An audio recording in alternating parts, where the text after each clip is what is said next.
Alright guys, this is our mentor sentence for the week. He took a long rope and tied one end around his waist. And I really want to look at what do you notice in this sentence. And so hopefully you've written some things, and if maybe I noticed something you didn't, then you can copy it down.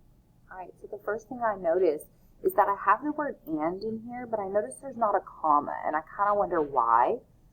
So I'm going to look at it and say, he took a long rope. Alright, so that's a sentence. He took a long rope.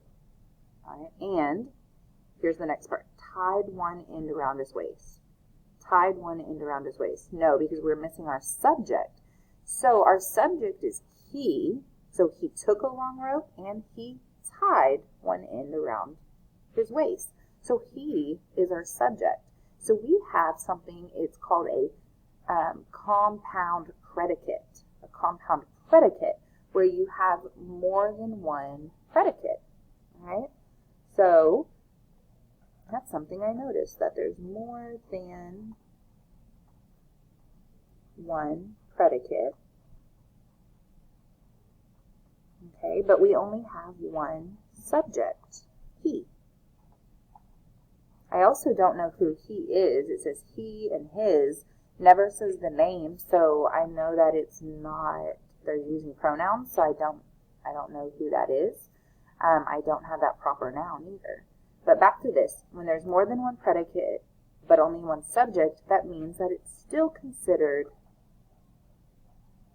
a simple sentence. I said that we had his and he. No proper nouns.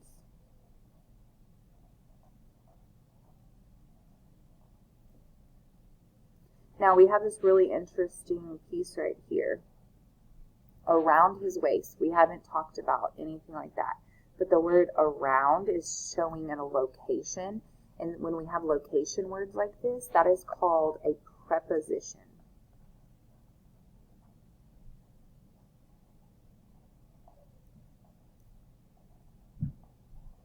And I want to focus a little bit this week because we're going to start talking about those pretty soon. Alright, so those are some things that I noticed. There's so many more. We'll work tomorrow as we label our sentence here to get everything written.